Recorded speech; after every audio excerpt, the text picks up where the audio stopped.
bonjour à tous, bienvenue à vous dans votre émission Ensemble c'est mieux qui fait la part belle à la solidarité et au vivre ensemble sur France 3 Bretagne. Allez, soyez les bienvenus, on va se commencer par le sommaire du jour. Nous nous intéresserons ce matin aux chats, l'un des animaux préférés des Français. Les chats nous apaisent, nous guérissent même. La journaliste et auteure Véronique Ayache parle de ronron thérapie, elle nous en dira plus dans quelques instants.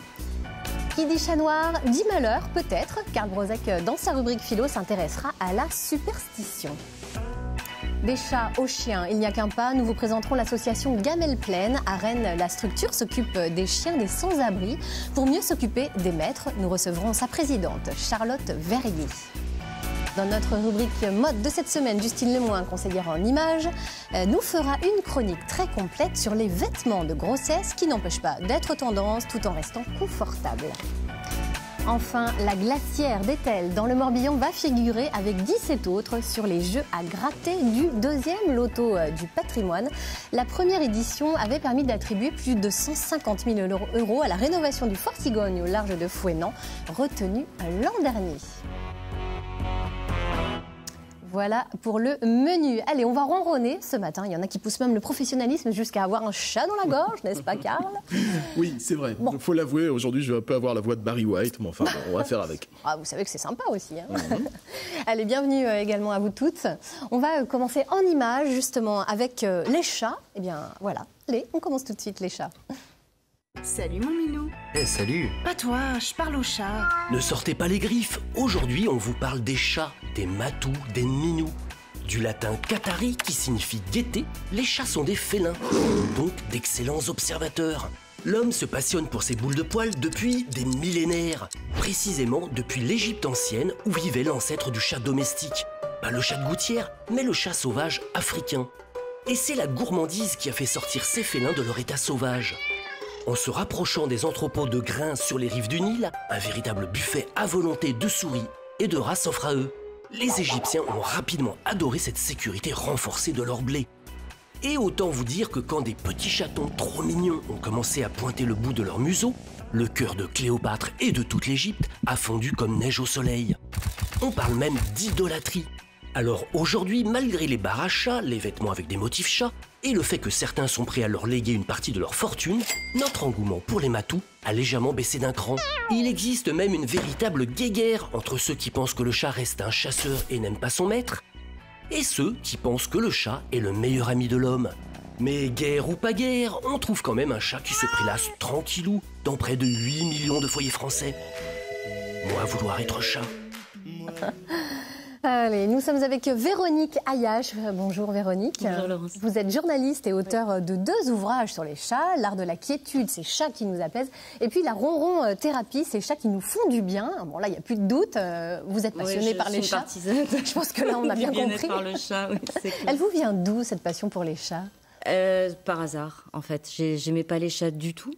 Vous êtes rattrapée. Ah, je me suis bien rattrapée. Ouais. Non, moi, j'avais un chien, j'aimais mon chien, c'était l'amour de ma vie. Et puis mon chien, bon, voilà, il a partagé un certain moment. Et puis elle est partie. Et je ne voulais plus du tout d'animaux parce que c'est trop douloureux quand on perd un animal qu'on aime. Enfin, voilà. Non, c'est toujours ce qu'on dit, ça. J'en aurai pas d'autres parce que ça fait vous trop de mal quand ils s'en vont. Et puis on retourne dans le piège. On replonge parce que c'est addictif aussi. Ça apporte tellement qu'on se dit, bon, bah voilà, on attend que la douleur s'estompe un peu et puis on resigne finalement. Ouais. Sauf que là, c'est pas moi qui ai resigné, c'est ma fille qui a insisté pendant des années. Maman, je t'en supplie, je t'en supplie. J'ai dit, ok, j'ai cédé pendant des années sur des poissons rouges en me disant, bon, à la limite, je n'ai pas d'attachement possible avec les poissons rouges. Et puis voilà, et puis on a récupéré un petit chat de 4 mois dont personne ne voulait et je me suis fait avoir. Pour le meilleur. Voilà, je me suis fait avoir pour le meilleur. Donc c'est une petite plume. Voilà, Plume est arrivée dans ma vie et en quoi elle a tout changé? Elle a tout changé parce que déjà elle m'a permis de découvrir non pas le chat mais l'espèce chat. C'est-à-dire que les gens en général, moi ce que j'ai remarqué quand j'avais mon chien, j'aimais mon chien. Je me suis pas passionnée pour l'espèce canine. Voilà, j'aimais mon chien, c'était un petit plus, elle avait un tempérament pourri parce qu'elle grognait tout le temps. Enfin bon, voilà, c'était un petit caniche, mais qui était une passion pour moi. Mais je me suis pas intéressée au comportement des chiens. Je me suis pas intéressée à l'histoire du chien. Je me suis pas. Bon.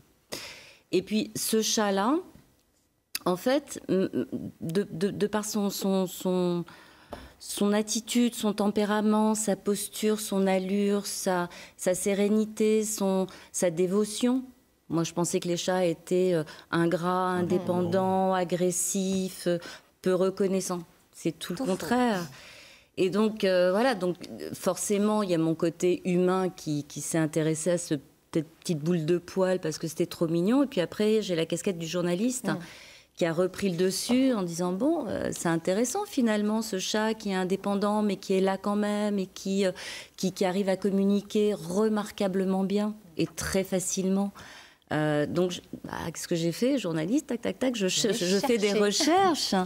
Et puis c'est vrai que je me sentais, quand elle était sur moi, parce que bon, moi je travaille de la maison, donc je travaillais derrière mon ordinateur et elle était en permanence dans le creux de mes cuisses et elle ronronnait, c'était chaud et ça me faisait du bien et ça me détendait. Et j'ai remarqué assez rapidement que j'arrivais à écrire beaucoup plus facilement. Quand elle était sur moi que quand elle promenait dans le jardin, quand j'étais en pavillon à l'époque. Alors, ils nous apaisent, ces chats? Ils nous guérissent même quasiment? Alors déjà, ils se guérissent eux-mêmes. Voilà, déjà, ce qu'il faut savoir, moi, c'est ce que j'ai appris justement au début des recherches que j'ai pu faire. La première chose que j'ai découverte, c'est que les chats étaient leurs propres thérapeutes. C'est-à-dire que je suis tombée de recherche en recherche sur une étude américaine qui montrait... déjà qu'à fracture égale ou à blessure égale, un chat récupère 3 fois plus vite qu'un autre animal, que le chien notamment. Donc ils se sont intéressés à savoir pourquoi ça cicatrise plus vite, pourquoi ça récupère plus vite, et ils ont très vite compris que ça provenait du ronronnement. Le ronronnement, en fait, c'est pas que quand le chat va bien qu'il ronronne. Il ronronne quand il va mourir, il ronronne quand il est malade, il ronronne quand il met bas. Donc ça interpelle quand même quand on ne connaît rien sur le ronronnement. Et donc, ils ont découvert que les ondes, les vibrations en fait, que le chat émettait quand il ronronnait lui permettaient, dans son cerveau, de produire un certain nombre d'hormones nous appelons les hormones du bonheur, qui sont la sérotonine, la dopamine, les endorphines, qui sont en même temps antalgiques, en même temps... énergisante, en même temps relaxante. Donc c'est une fréquence très particulière. C'est une fréquence particulière qui est comprise entre 25 et 50 Hertz. Alors avec des petites variations, tous les vétérinaires ne sont pas complètement d'accord là-dessus. Puis on ne sait pas d'où ça provient parce qu'on ne peut pas autopsier un chat qui ronronne. Enfin, ça va être compliqué. C'est juste pas possible. N'empêche que cette découverte sur le pouvoir du ronronnement, elle date pas d'hier. Enfin, elle date pas d'hier. Scientifiquement, elle date des années 60. Et donc, ils ont reproduit à l'identique ces fréquences-là qu'ils ont intégrées dans des appareils pour les kinésithérapies, PET, pour aider justement à la cicatrisation osseuse. Incroyable. Voilà, ça a été la première utilisation du ronronnement. Et puis après, les études se sont poursuivies et ils ont découvert effectivement que la première bénéfice du ronronnement, c'était quand même un anxiolytique génial. Vous restez avec nous, Véronique. On continuera à parler des vertus du chat et on apprend plein de choses, c'est passionnant. On va maintenant passer des chats aux chiens avec Charlotte Verrier. Bonjour Charlotte. Bonjour. Ils apportent aussi beaucoup de réconfort, en particulier aux personnes qui dorment dans la rue. Notamment. Vous êtes la présidente de l'association Gamelle Pleine Rennes. Alors, déjà le nom est un peu évocateur. Comment est née à l'origine cette association? Racontez-nous un peu cette belle histoire. Alors, Gamelle Pleine est née à Caen, il y a 10 ans aujourd'hui. Elle a été créée par Johan Sévère, qui est donc le fondateur, qui a compris très rapidement que les personnes sans abri partageaient leurs repas avec leurs chiens, lors de maraudes avec le SAMU social, par exemple. Et il a décidé donc de venir accompagner de repas également pour les chiens, pour permettre à chaque individu de se nourrir correctement et pleinement. Alors, quel est l'objectif justement de cette association? C'est ça, c'est d'apporter des croquettes à ces chiens quand vous faites des maraudes, c'est ça? Alors, en maraude, on vient avec des gamelles, avec quelques croquettes. On donne une gamelle à l'animal. Ça permet d'occuper l'animal, de pouvoir discuter avec le maître de son animal d'abord, de voir si tout va bien, si il n'a pas rencontré de problème ou s'il n'a pas besoin de quoi que ce soit en soins vétérinaires, en objet de sellerie ou sur un cours d'éducation canine par exemple. C'est la porte d'entrée pour parler au maître. C'est ça, voilà. En maraude, en tout cas, c'est comme ça qu'on rentre en contact avec les humains, en s'intéressant d'abord à son animal pour ensuite, petit à petit, amener la conversation sur l'individu, sur ses besoins à lui, sur ce qu'il rencontre au quotidien et sur les structures ouvertes qui pourraient l'accueillir et l'aider dans ses démarches. Donc dans ces structures-là, nous, on fait des dépôts de croquettes, où là, les personnes peuvent se servir tous les jours, ce qui n'est pas le cas en maraude, puisqu'on a juste nos petites gamelles. Et une fois en structure, ils pourront aussi s'intéresser à leurs problématiques pour répondre à leurs propres besoins. Est-ce que vous demandez une participation financière ? Oui, absolument. On demande une participation financière sur toutes les prestations qu'on pourrait dispenser, dans le sens où ça nous aide à fonctionner au quotidien, parce qu'on fait beaucoup de soins vétérinaires, notamment. Et ça coûte cher. Qui coûte cher, voilà. Même si on a des tarifs, ça coûte cher, parce qu'on en fait beaucoup, en fait. Cependant, ça aide également à ce que les personnes intègrent la charge financière que représente l'animal. C'est très important aussi qu'ils se sentent maîtres et surtout fiers de l'être. Ils ont les moyens d'avoir leur animal. Donc, on leur demande une participation financière, comme pour tout le monde qui devrait payer pour nourrir son chien ou accéder à un soin vétérinaire. Alors vous avez des belles histoires à nous raconter, hein, justement, avec ces soins vétérinaires. Il y a plusieurs petits chiens qui ont été opérés, que vous avez suivis de bout en bout, accompagné les maîtres également, bien sûr, parce que l'un ne va pas sans l'autre. C'est ça. Alors là, c'est vrai que permettre à ces personnes-là d'avoir accès à des chirurgies qui restent exceptionnelles, certes, mais qui ne sont vraiment pas à la portée de tous, ça nous rend assez fiers de faire ce qu'on fait. Là, aujourd'hui, on est sur notre deuxième situation. Donc, c'est une petite chienne de 2 ans qui s'appelle Nakia, qui a besoin d'être opérée de la hanche, puisqu'elle est née avec une malformation. Ça fait 2 ans que son maître souffre de la voir dans cet état-là. Donc là, on a été à Nantes voir un chirurgien spécialisé en orthopédie. La voilà, la petite Voilà, Nakia. petite Nakia, accompagnée de son maître Christophe. Donc, elle a été opérée. Aujourd'hui, donc, elle est en convalescence. On va y retourner en avril pour le suivi vétérinaire et puis pour enlever les broches qui lui ont été posées. Et espérons qu'après tout ça, elle pourra courir enfin et avoir sa joie de vivre pleine et aussi pour son maître Christophe qui souffre beaucoup de l'avoir en l'état. Comment peut-on vous aider ? Parce que pour les croquettes, est-ce que vous, par exemple, des enseignes vous fournissent des croquettes ? Oui, ça oui. Alors c'est vrai que l'aide qu'on va demander aux personnes, ça dépend des personnes à qui on s'adresse. On est aidé tous les jours, toute l'année par des enseignes, effectivement, locales. Ça nous permet d'agir aussi sur le plan anti-gâchis, puisqu'on récupère les croquettes qui ne sont pas vendables. Donc différentes structures comme Truffaut, Maxiso ou Jardiland nous aident toute l'année. Donc on n'a pas besoin de faire de collecte à ce jour. On est vraiment très bien soutenu par ces enseignes-là. Par ailleurs, on a toujours un besoin financier, notamment sur les soins vétérinaires qui représentent une grosse charge pour nous, mais également sur les projets à venir. Voilà. Alors, et il y en a des projets, justement. Vous menez un projet pilote, c'est très intéressant, vous allez nous raconter ça. C'est quoi ? Une pension canine sociale ? C'est ça. On a constaté en 4 ans de présence sur le terrain que dans la rue, il y a des problématiques de santé qui sont très importantes, qui peuvent durer des années. Les personnes ont beaucoup de mal à se mobiliser également pour pouvoir entamer un suivi médical ou ne serait-ce que faire une consultation toute simple. Ça peut être compliqué, ne serait-ce que par la présence de l'animal. Donc cette idée-là, elle est venue par rapport aux structures sociales qui elles, cheminent le parcours des personnes, le parcours de soins, et qui peuvent voir s'effondrer tout un parcours à cause de la présence d'un animal. Et donc, on a décidé de pouvoir remplir cette fonction-là, de garder les animaux pendant la durée de soins. Donc, que ce soit une durée ponctuelle de 2 heures pour aller voir un médecin, mais également d'1 semaine pour une hospitalisation ou jusqu'à plusieurs mois. Tout dépend des parcours nécessaires. Donc, c'est un projet qui devrait voir le jour en 2020. Et donc, nous cherchons des financements, effectivement, pour pouvoir assurer son fonctionnement et son investissement. Alors, pour vous aider, c'est très simple. On va sur la page Facebook Gamelle Plaine Rennes. C'est bien ça. Et alors, ça se passe comment ? Alors, chaque antenne de Gamelle Plaine a une page Facebook. Donc, c'est très facile de nous trouver. Association Gamelle Plaine et la ville qui vous intéresse. Donc, nous, on est à Rennes. Il y a une petite cartouche sur la page Facebook « Faire un don ». Sur cette petite cartouche est relié notre compte PayPal, donc c'est très simple d'accès, il suffit de cliquer dessus. Et c'est un compte où il n'y a pas de frais, où c'est directement chez nous, dans notre compte à nous, et ça nous permet d'agir immédiatement dès qu'on a besoin d'argent. Le message est passé, Charlotte, et puis je pense que les téléspectateurs bretons vous ont entendu, je l'espère en tout cas. Merci. Vous connaissiez, Véronique, Pas cette du tout, association? c'est très touchant. Je découvre avec beaucoup d'émotion la démarche, vraiment. Justine, vous connaissiez la Pas du tout non plus. C'est pareil. C'est très touchant. Oui, c'est touchant. Ouais. Eh bien, le chat, c'est le thème du jour. Hein. Du chien, on ne va pas faire de jaloux, mais bon, le chat, c'est quand même le thème. Et vous adorez les chats. On va vous retrouver, Karl, tout de suite dans un bar à chat. Oui. Salon de thé à chat. Salon de thé à chat. Oh, pardon.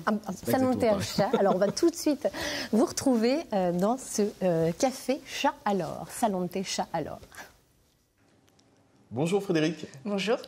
Nous sommes ici dans un salon de thé à chat.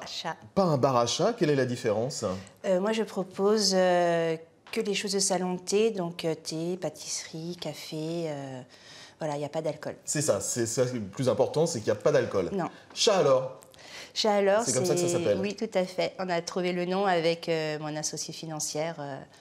On a eu plein d'idées et puis Chat alors, ça nous parlait bien. Mais alors, c'est quoi le principe d'un salon de thé à chat?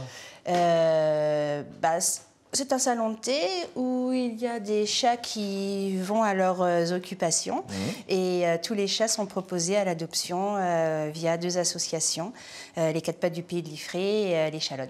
D'accord, ça veut dire que les gens rentrent ici dans le salon de thé, commandent une petite tarte, un petit goûter, quelque chose, et en même temps, on fait quoi avec les chats? On les câline, on joue avec Eh bien c'est ça, on câline, on joue avec, on fait de la ronron-thérapie, on se détend et on oublie qu'on est dans Rennes à un moment et on repart plus zen. J'aimerais bien en attraper un. Ah, voilà un petit. Coucou. Ah bah oui, il va pas se laisser attraper. Bonjour toi. Voilà un des pensionnaires de Chat alors, de ce salon de thé ici à Rennes. Comment ils s'appellent ces deux-là, ces 2 petits noirs là? Ça c'est Ola et là c'est Obsidienne. D'accord. Alors là, il se débat un petit peu, donc on va la laisser. C'est-à-dire que le principe pour les clients, c'est de surtout pas les forcer à quoi que ce soit, à câliner. Si le chat ne veut pas, il veut pas. Ils sont chez eux, c'est eux qui décident. Alors ce principe de l'adoption, c'est quelque chose qui est assez nouveau. Vous êtes ouvert à peu près depuis 6 mois. 6 mois. Ouais, et il y a eu combien d'adoptions pour l'instant? On est rendu à 38 adoptions. Alors on pourrait se dire, voilà, je rentre dans le bar, je prends mon chat sous le bras et puis je pars avec. Absolument pas. Il y a quand même des règles assez précises. Voilà. Vous pouvez nous les rappeler? Du coup, il faut déjà qu'on soit sûr du chat qu'on veuille. Après, il y a un questionnaire à remplir. Après, il y a une visite au domicile des gens pour parler de l'arrivée du chat, pour son bien-être, tout ce qu'il faut. C'est des règles simples, mais qu'il faut appliquer. La nourriture à volonté, attention aux fenêtres, tout ça. Et si on est d'accord sur les termes, et si la personne est bénévole, responsable d'adoption, sent bien le truc, on valide l'adoption. La capacité d'accueil de Chat alors, c'est combien de chats? Je peux accueillir jusqu'à 8 chats, mais avant de venir ici, ils passent tous en famille d'accueil via les 2 associations, les 4 pattes du pays de Liffré et les Chalonnes. Et nous recherchons toujours des familles d'accueil pour pouvoir accueillir et sauver des chats et des chatons. Donc pour ça, pour devenir famille d'accueil pour un chat, on s'adresse directement à ces associations-là. Elles ont une page Facebook, j'imagine, un site. Tout à fait. Donc les deux ont les 2, page Facebook et site internet. Donc c'est les 4 pattes du pays de Liffré et l'association des Chalonnes avec 2 N à la fin. Très bien. Merci Frédéric. Voilà, merci Karl. Je vous en prie, écoutez, c'est tout naturel. Donc c'est de là que vient le chat que vous avez ramené. C'est ça, le petit chat dans la gorge. Merci le chat. Allez, si vous nous rejoignez, Étienne Pigeon, je vais y arriver, Pigeon nous a rejoint sur ce plateau et puis nous allons continuer à parler des chats avec vous, Véronique Ayache. Vous êtes journaliste, auteur de 2 ouvrages sur les chats, l'art de la quiétude et la ronron-thérapie. Véronique, est-ce que les bars à chats, c'est l'illustration des bienfaits de la ronron-thérapie ? Typiquement. Aujourd'hui, oui, mais l'origine des bars à chats, ça a été complètement détourné par rapport à ce que c'est venu. En fait, ça vient du Japon. Ça date d'il y a un peu plus de 30 ans maintenant. Et en fait, c'est un mécène qui souffrait beaucoup de voir énormément de chats euthanasiés dans les grandes rues japonaises, qui a décidé d'ouvrir des établissements comme ça pour recueillir ces chats et en proposant pour quelques sous du thé à volonté. Puis les gens, comme au Japon, on n'a pas le droit d'avoir des animaux domestiques. Oui, voilà, c'est ça qui est pour important. Pour les raisons d'hygiène, pour des ils sont raisons très sanitaires draconiens. et sonores, parce que dans les grandes villes, en tout cas, les habitations ont des toutes petites surfaces dans les immeubles. Voilà, et donc pour des raisons effectivement de sanitaires et sonores, on n'a pas le droit d'avoir d'animaux à la maison. Donc il y a à peu près 200 000 chats euthanasiés par an au Japon. Et ce monsieur, qui est un grand producteur de jeux télévision, qui avait beaucoup de sous, il a ouvert comme ça un genre d'appartement, en fait, dans un quartier de business de la ville. Et puis les gens venaient boire du thé, caresser des chats, histoire de petit sas de décompression entre la journée de travail et la maison. Et puis quand c'est arrivé en Europe, c'est devenu folklorique, quoi. Voilà, donc moi j'ai vu l'ouverture des premiers bars à chats à Paris. J'ai regardé ça avec un œil très méfiant. Circonspect. Très circonspect, très méfiant, très... Et puis, je me suis rendu compte assez vite que les chats étaient pas maltraités, que l'intention était noble, que même si ça n'a rien à voir avec le Japon, parce qu'au Japon, c'est une autre mentalité en tout cas. Alors, pour profiter de la ronron-thérapie, combien de minutes de ronronnement par jour il faudrait pour aller mieux? À volonté. À volonté. Consommer sans modération, c'est ça? Sans modération. Ça peut être 3 minutes, comme une demi-heure, comme jusqu'à l'endormissement, quoi. C'est en fonction vraiment d'abord de la volonté de votre chat. C'est pas dit est-ce que toutes les races ont les mêmes effets comme ça relaxants? Ah oui, bien sûr. À partir du moment où un chat ronronne et qu'il ronronne à proximité de vous, un ronronnement reste un ronronnement. Donc, quel que soit l'âge du chat, quel que soit le moment de la journée, mais vous pouvez pas commander une séance de ronron. Non, ça c'est un peu plus compliqué. Le chat, non. Par contre, pour avoir la séance de ronron, ce qu'on fait, c'est qu'on vous téléchargez, voilà. Vous nous Moi, proposez... je fais un truc rigolo, parce que j'ai une petite chatte, et quand elle adore se mettre sur moi et ronronner, surtout quand je suis dans mon lit en train de bouquiner. Et alors, elle se met à ronronner, et moi, je l'imite, je ronronne aussi.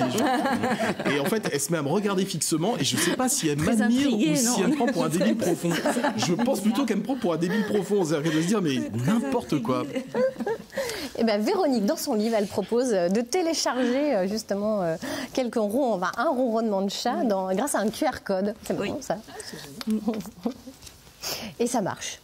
Vous avez enregistré le ronronnement en studio? Absolument, on a fait ça très très sérieusement avec un chat. Alors le problème de mon chat, c'est qu'elle est très territoriale. Donc je peux pas la promener comme je veux, où je veux, quand je veux.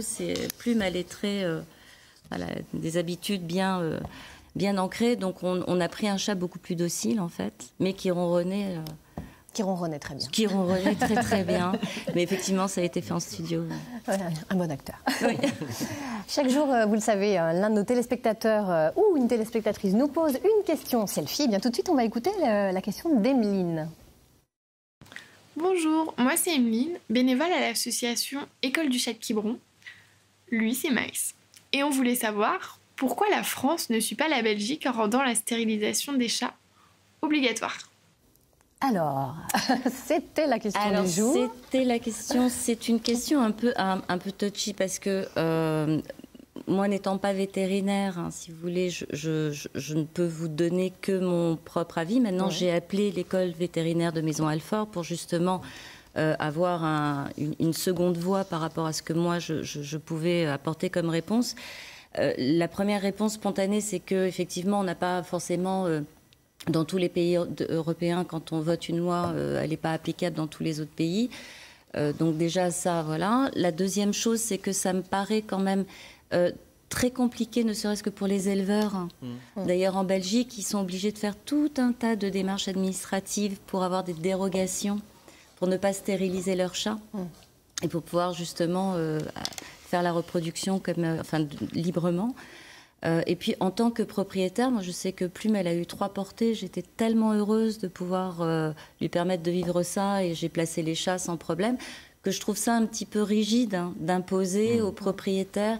Alors, il ne faut pas de débordement. C'est-à-dire que quand on voit un chat qui n'a pas de propriétaire, qu'on arrive à l'attraper, oui, le faire vacciner, le faire stériliser, en prendre soin. Mais sinon, c'est priver la liberté de chaque individu d'imposer la stérilisation pour tous les chats. Ensuite, ce qui m'a été dit par le professeur Fonbonne, qui est spécialisée dans la reproduction et dans la stérilisation des animaux domestiques, c'est que notre gouvernement, excusez-moi du jeu de mots, a d'autres chats à fouetter. Oui.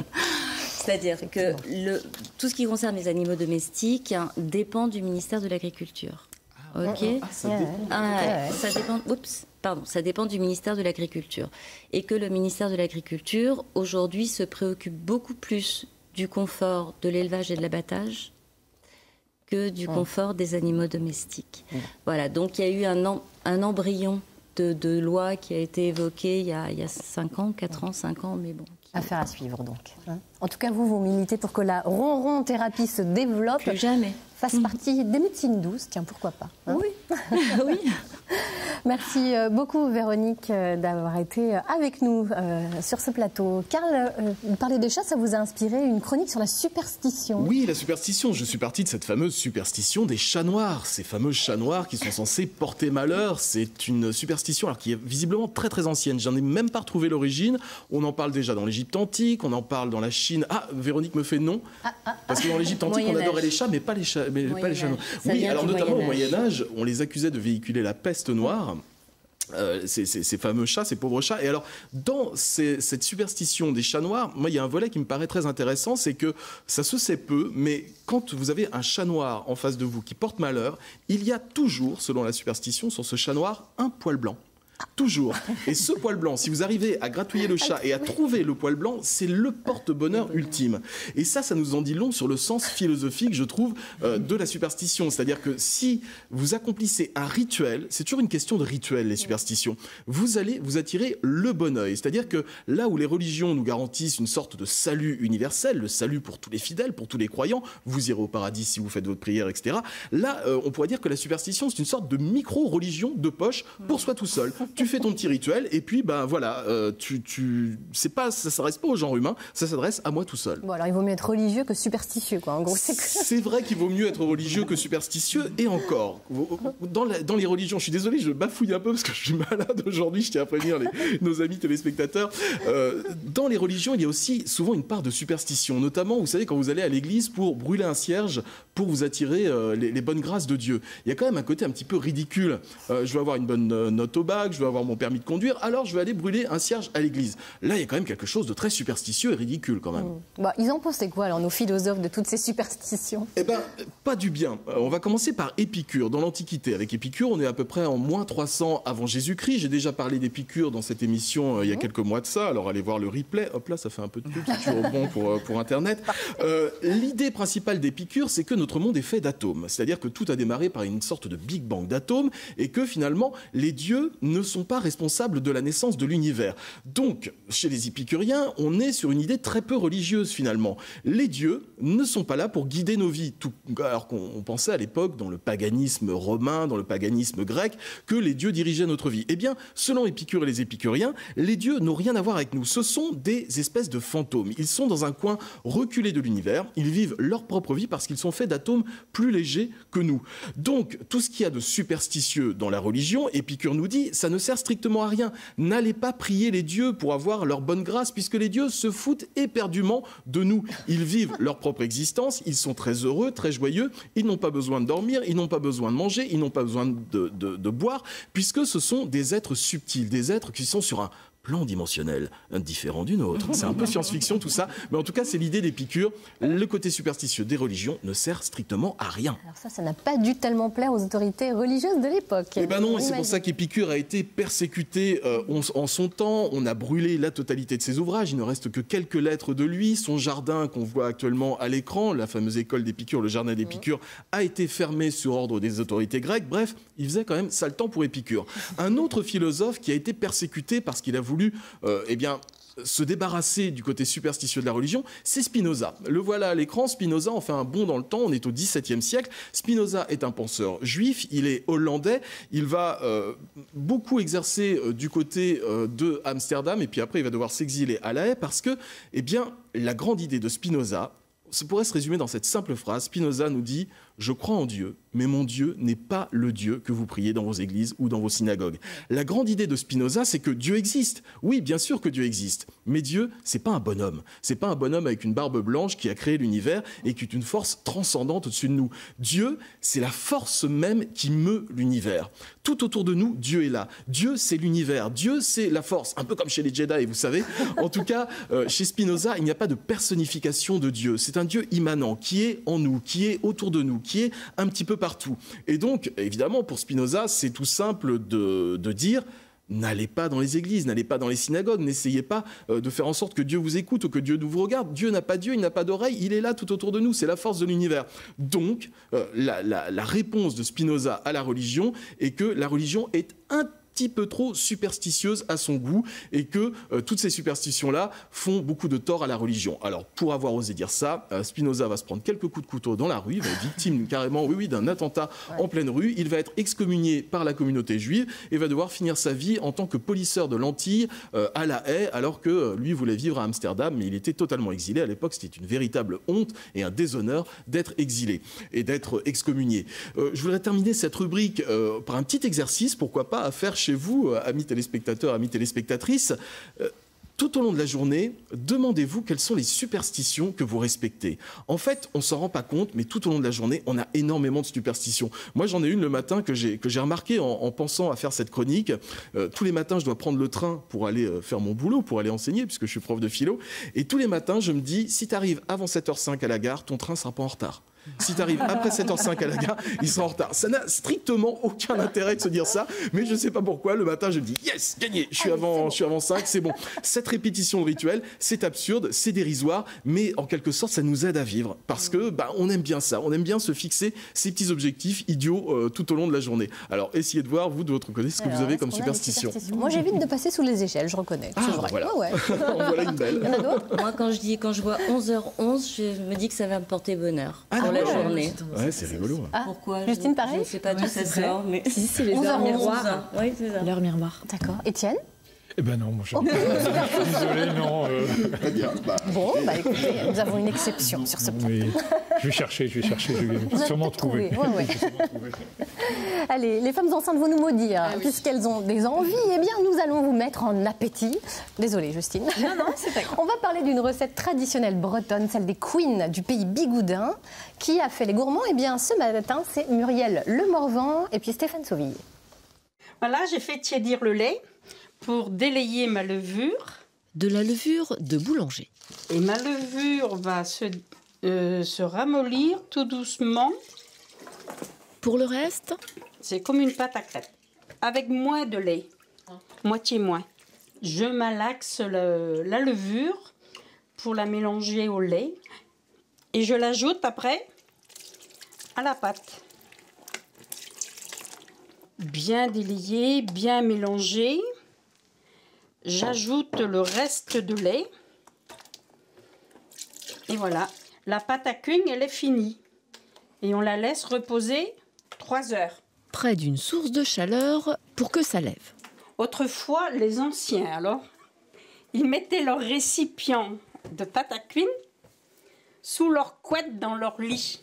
Ah oui, ma grand-mère, c'est ça. Ouais. Elle faisait... chaud après. Et alors, quand ça montait de trop... Eh ben, il y avait la pâte sur la couverture, quoi. Ce temps de pause sous la couette, ça fait rire Laurie qui voit pour la première fois sa grand-mère faire la pâte à queen. Quand on en mange le midi, elle se réveille assez tôt et nous, un peu plus tard. Tous les vendredis, on faisait des queens parce qu'il n'y avait pas le droit de manger de la viande. Donc, on avait un repas de crêpes ou un repas de queen chaque vendredi. Alors, c'est typiquement du sud du pays bigoudin. Quand on va au-delà de Plonéour, Poulrezic, on n'en trouve plus du tout. On n'a pas du levain partout sur le territoire en Bretagne. Et le pays bigoudin sud était réputé pour, effectivement, notamment aussi la présence de levain. 3 heures plus tard, tout le monde se retrouve autour de la bilique. Car les queens cuisent comme des crêpes, mais sans être étalés au roselle. Celui qui aura le plus petit, plus épais, tourné et retourné pour qu'il soit... bien doré, pas trop brûlé, doré. On faisait le repas complet avec les queens. Ouais. Et combien de queens alors ? Un homme, un adulte ? Oui, 5, 6. Nous, 2, 3. Toi, tu fais pas comme ça? Non, moi je les enlève et après chacun se sert en beurre. Ah d'accord. Ouais. À toi aussi? Ah ok. Queen en breton, c'est gâteau. Le queen bigoudin est donc un queen parmi d'autres et qui a ses propres variantes, comme ici le queen cal de Quirity, un des ports de Pinmar. C'est la même pâte à queen que tout à l'heure. Je la verse sur mon torchon. Et là, je rajoute pratiquement autant de farine qu'il y en avait dans la pâte, quoi. Il y avait 2 kilos là, de farine et donc je rajoute pratiquement autant. Elle se faisait à Quirity, donc c'est un quartier de Pinmar en fait, mais dans le bourg, ils ne connaissaient pas du tout ça à Pinmar. Une variante un peu compliquée qui a failli tomber dans l'oubli. Rosen est la dernière bigoudaine à avoir appris cette recette de ses grands-mères. Les grands-mères de Rosen, quand elles nous avaient reçus, se sont excusées en fait du fait que ce soit un peu étouffe chrétien, quoi. D'ailleurs, on est désolé, vous allez voir, c'est un peu bourratif. Mais en même temps, elles disaient, mais avant, on n'avait pas le choix, quoi. Il fallait des repas qui tiennent au corps pour la journée, quoi. Plus dur, les queen carlettes étaient une sorte de queen longue conservation à emporter, idéale pour les marins ou les écoliers. Et bien sûr, Khaled ou pas, les queens sont meilleurs chauds avec du beurre, beaucoup de beurre. Ouais, c'est ça, c'est entre le pancake et le scone peut-être. Ouais. On ne connaissait pas en fait. Autant qu'on est. En plus, on a découvert une nouvelle superstition, le temps de pause de la pâte sous la couette. C'est superstitieux, ouais, tout à fait. Ouais. Justine, on va parler avec vous des vêtements de grossesse. C'est ça, oui. Exactement, tout à fait. Et vous allez nous donner 10 astuces pour bien s'habiller quand on est enceinte. Tout à fait. La première, c'est on privilégie les matières en fait naturelles, les matières confortables, comme le coton biologique par exemple, et on évite les matières synthétiques parce que effectivement enceinte, la peau peut avoir tendance à changer, les envies aussi, et on peut avoir tendance à faire des réactions ou à avoir des démangeaisons. Donc on va par exemple aussi privilégier le lin en été, la laine en hiver, favoriser les matières fluides et aussi également l'élastane que l'on va retrouver surtout dans les pantalons pour vraiment du confort. Doit-on acheter dans les magasins spécialisés ou sur les sites internet spécialisés? Ou alors on peut se débrouiller autrement? Alors, vous aurez forcément un bon conseil dans les magasins spécialisés, des vêtements avec un peu d'originalité aussi. Mais aujourd'hui, plusieurs grandes enseignes proposent des petites collections à moindre coût avec aussi des pièces très sympas. Donc je pense qu'on peut se faire plaisir aujourd'hui à tout budget. D'accord. Alors, vous allez nous... Oui, une petite... Ah non, ça c'est très bien. J'allais venir au numéro 2. Voilà. On peut continuer. Ah oui, vous voyez ça? Tout à fait. Numéro 2. Voilà, on investit dans les valeurs sûres. Hein, c'est ça. On investit dans des valeurs sûres que l'on pourra reporter après. Ouais. Quitte à prendre en fait une taille juste au-dessus de notre taille habituelle, que l'on reviendra recintrer une fois que la grossesse sera terminée. Et c'est vrai que c'est l'avantage parce on est sûr de pouvoir garder de belles pièces, ne pas s'enlacer. Et puis on ne réinvestit pas non plus forcément dans des grosses robes ou dans des grosses choses, des grosses pièces. On peut aussi conserver son dressing, sauf qu'on va le mettre de façon différente. La chemise qu'on a l'habitude de porter bien fermée, celle-ci on va peut-être l'ouvrir ou la nouer différemment. Voilà. Alors on choisit aussi un bon jean, important. Exactement choisi. Effectivement, un bon jean, c'est la pièce maîtresse de tous les bons dressings et notamment aussi lors de cette période-là. Alors après, il y a toutes les coupes, que ça soit des droits, du slim, du bootcut, du boyfriend aussi pour être vraiment sur des choses confortables. Et c'est vrai que dans les tout premiers mois, au tout début, quand on a encore envie de garder le secret de cette fameuse grossesse, il y a une petite innovation que je vous ai trouvée, que je trouve assez sympa.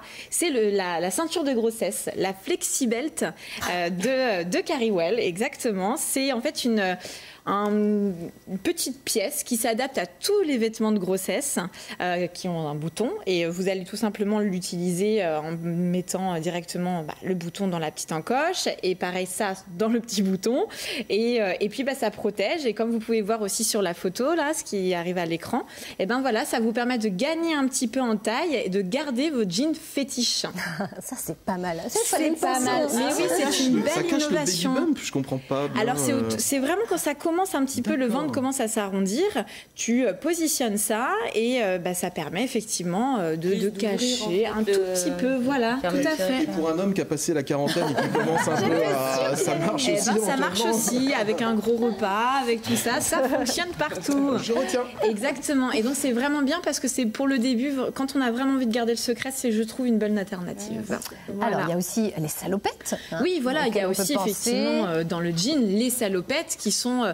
On va beaucoup vous en proposer. Il y en a de toutes les couleurs, voilà, en dénime clair ou plus foncé. Il y en a des noirs aussi. Ça vous permet d'utiliser la basket, les talons hauts. C'est assez sympa, je trouve. C'est un côté un peu décontracté, féminin. Voilà. Bon, l'incontournable également, la robe, forcément. Oui, effectivement, la robe, rien de plus simple et confortable pendant ces périodes-là. Il faut juste faire attention de ne pas avoir des boutons ou un cintrage mal positionné qui peuvent faire mal en fin de journée. Sinon, vous avez des robes très près du corps pour mettre en valeur votre joli ventre, comme les robes un peu fourreaux, les robes tubes. Et puis, des choses après à motif, puisque c'est important de se faire plaisir dans le motif et dans les couleurs. Parce que quand on a des journées qui vont être un petit peu plus fatigantes, où ça se sent parfois sur le teint, il faut se le dire quand même, les couleurs vont être importantes. Merci beaucoup, je suis maquillée aussi. Merci. Donc on se lâche sur les imprimés, les couleurs, oui, tout à fait. On n'hésite pas non plus à porter des leggings. Voilà, on peut s'autoriser.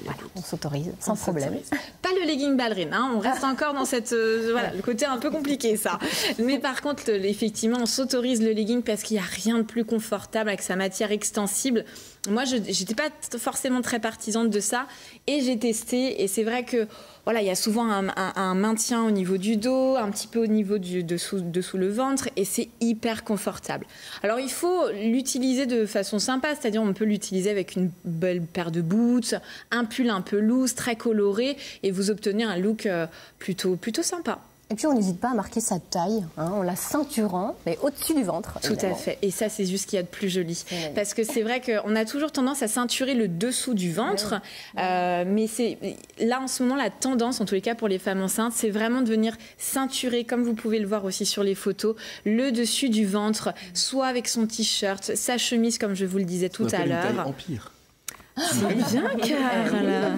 On sent le connaisseur. Exactement. C'est pas pour rien que je m'appelle Karl. Tout à fait, c'est ça. Et sinon, il y a aussi la ceinture. Alors, soit des ceintures stressées ou un peu sur un esprit plus rock. Vraiment la ceinture en cuir.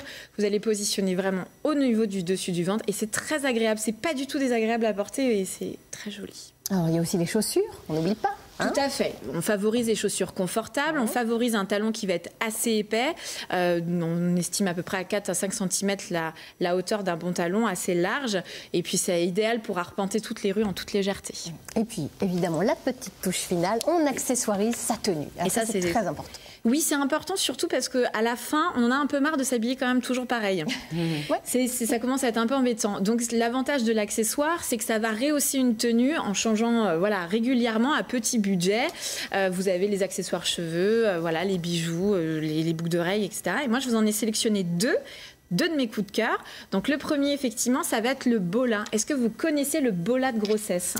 Oui, c'est cette petite boule qu'on porte Exactement. Je ne sais pas si vous allez entendre... Non, peut-être pas trop entendre. C'est léger, c'est un léger tintement. Mais en fait, le bola de grossesse, c'est un bijou traditionnel des mamans mayas qui l'utilisaient en fait pour créer un lien avec leur bébé. Et ça dégage une douce mélodie. Alors, vous pouvez faire aussi des petits mouvements, de petites chorégraphies avec votre bola. Et sinon, vous le portez en fait comme un collier. Et tout au long de votre grossesse, il va vous suivre pour justement créer ce lien et sécuriser le bébé pour avoir ce côté bien-être. Ouais, c'est ça. Et en plus, c'est très joli. Alors, c'est la marque Ilado qui m'a gentiment prêté ce bola et je trouve que c'est vraiment très féminin. C'est en or. Alors, il y a de tout, il y a de toutes les couleurs, etc. Mais je trouve que c'est très, très beau. Et c'est surtout que c'est super sympa aussi après la grossesse, puisque vous pouvez placer ce petit bola dans des doudous et le mettre au-dessus du berceau ou à côté. C'est fait exprès. Et ça peut permettre de rassurer le bébé, en fait. Donc ça, c'est assez sympa pour ce petit beau-là. Et le petit dernier, oui, je vais y arriver, alors c'est accroché, ça c'était pas prévu, mais c'est bon, ça y est. Le petit dernier, c'est effectivement ce petit bijou qui va plutôt vous servir en fait pour l'après-grossesse. Vous savez, quand on vous tire un peu les bijoux, quand vous avez des bébés dans les bras, les boucles d'oreilles, etc., ils aiment bien ça. Donc on a tendance à ranger un petit peu, nous, nos bijoux de côté, si on veut conserver nos oreilles. Et c'est vrai que là, en fait, cette petite marque qui s'appelle Minty Wendy a créé ces petits colliers, donc il y a des bracelets également, qui vont permettre au bébé d'agripper, de mâchouiller autant qu'il le désire. Et c'est idéal quand on allait, c'est idéal quand il fait ses premières dents. Ce sont des perles en fait de silicone alimentaire, exemptes de BPA, de phtalate, de cadmium. C'est vraiment quelque chose de très sympa. De très sympa, c'est résolument pratique et féminin, je trouve. Merci beaucoup Justine, merci infiniment. Nous allons maintenant parler du loto du patrimoine qui a choisi eh bien, la glacière d'Etel. Bonjour Étienne Pigeon, vous êtes le premier adjoint au maire d'Etel. Voilà. Heureux. Très heureux. C'est un heureux événement, hein, on va le dire comme ça. C'est un magnifique événement, oui. On s'y attendait pas trop, on avait monté un dossier justement pour...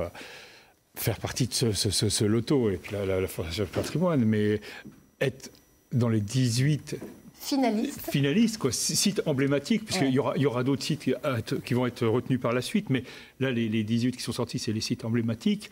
Et ben voilà, oui, on est vraiment très, très heureux. Oui, c'est magnifique pour Etel. Alors, qu'est-ce qui va se passer? Qu'est-ce qui va se passer, du coup, très concrètement? Dites-nous tout pour cette glacière d'Etel. Alors, ce qui va se passer, alors, déjà, la glacière d'Etel, par rapport au loto du patrimoine, c'est un site qui a été retenu, c'est un site industriel du XXe siècle. C'est une glacière qui a été construite en 1946. Oui. Donc, on n'est pas sur un bâtiment du 11, 12, 15e siècle, on est sur un bâtiment vraiment du XXe siècle et un bâtiment industriel qui a servi à produire de la glace. Alors, la glace pour le port d'Etel, c'était important puisque c'était un gros port de pêche au thon. On avait plus de 200 tonniers à voile il y a une cinquantaine d'années. Et donc, ces bateaux à voile n'étaient pas équipés de moteur et il fallait de la glace pour conserver le poisson. C'est des gros pains de glace, des gros rectangles de glace qui étaient produits, qui étaient pilés pour pouvoir embarquer après dans les cales des bateaux. Et donc, ça permettait de conserver ce thon. Ensuite, il y a eu la guerre. Les Allemands ont aménagé le port de Lorient. On a des bateaux qui sont partis sur Lorient. On a eu aussi les moteurs diesel qui sont arrivés donc sur les tonniers. Et à partir de là, il y a besoin un peu moins de glace quand même. Hein. Donc voilà, on a eu doucement une glacière qui a produit un peu moins de glace. Donc au plus fort, on était un peu plus de 100 tonnes quand même par jour. Et quand même, ah oui, c'était quand même... une grosse glacière, hein, c'est pour ça qu'on est retenu quand même. Et puis voilà, doucement, avec les moteurs diesel, il y a des frigos à bord, et puis la production de glace a diminué. À la fin, dans les années 80, la production de glace servait essentiellement pour desservir les campings, puisque à l'époque, dans les années 80, 70-80, malheureusement, il n'y a pas de prise de courant à tous les emplacements, donc on vendait encore de la glace dans les campings. Voilà. Et puis depuis ce temps-là, la glacière est restée inoccupée. Et elle va connaître une nouvelle vie grâce au loto du patrimoine, puisque la glacière figurera donc sur l'étiquette grattage très prochainement. Voilà. Et alors, qu'est-ce qui va se passer concrètement? Dites-nous quelle sera cette nouvelle vie pour la glacière d'Etel? Cette nouvelle vie, il y a deux choses. La première, on va faire un centre d'interprétation. À l'intérieur, on va montrer aussi la pêche au thon. C'est-à-dire qu'avec une association qui s'appelle Etel autrefois, qui s'occupe aussi d'un musée des tonniers qui va déménager, qui va venir dans cette glacière. Voilà. Hein, et donc raconter quand même l'histoire de la pêche au thon sur Etel et sur toute la RIA. On essaie aussi de travailler avec toutes les communes autour de la RIA, parce que la RIA d'Etel, c'est un petit bijou, c'est un joyau qu'il faut aussi préserver, mais aussi que l'on veut faire connaître. Et puis il y a une troisième chose qui a aussi sa place dans la glacière, c'est le grand site dunaire, puisque le 24 décembre, c'est un cadeau de Noël aussi, le grand site dunaire de Gave à Quiberon, a été, je perds mes mots parce que je parle trop vite. A été sélectionné. A été sélectionné, comme grand site, 18e grand site de France. Voilà. Et puis c'est la mobilisation de toute une commune. Alors c'est la mobilisation de commune. Voilà. Alors je vais juste rajouter une petite chose, c'est qu'on a ça, et puis Je suis très bavard, faut m'arrêter. C'est que par rapport à notre bâtiment industriel, on a fait aussi un choix. Alors, ce qu'on va mettre dedans, et puis aussi l'alimentation et l'énergie. On a notre IA et on a fait un choix, c'est de privilégier les énergies marines pour alimenter en courant notre glacière. Donc on va avoir de l'hydrolien flottant. Donc ça, c'est assez novateur. Hein. On travaille, j'étais encore en réunion ce matin là-dessus. Ah, oui. On va essayer de chauffer et climatiser le bâtiment avec un échangeur thermique, c'est-à-dire qu'en pompant et en récupérant les calories de l'eau de mer. Hein, donc on va et du panneau et du panneau. Viendrez, hein. J'en reviendrai. Vous viendrez aussi. Pour nous parler. Et puis aussi, comme on a vu sur l'image tout à l'heure, on a un bâtiment avec une double voûte et le défi c'est aussi de mettre du panneau photovoltaïque mais souple. Voilà, donc on est vraiment sur du défi aussi technologique. Eh bien, on voit ça, défi technologique et défi environnemental. Tout donc à vous fait. relevez avec parce brio. que vraiment on tient aussi à la préservation de notre RIA. Et puis premier coup de pioche donc prévu Alors, fin premier 2019 coup de pioche.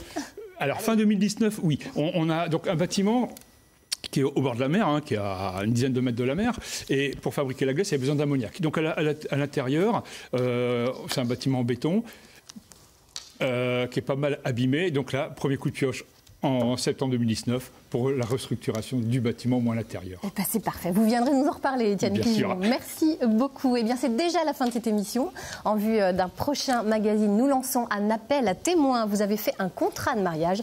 Eh bien, contactez-nous pour nous faire part de vos témoignages. Pour cela, rien de plus simple. Vous allez sur la page Facebook de France 3 Bretagne ou bien vous nous écrivez un petit mail à l'adresse qui s'affiche à l'instant sur votre écran ou sinon vous nous appelez au numéro 02 99 01 74 13. Voilà. Merci à tous d'avoir été à nos côtés. Bonne ronron-thérapie.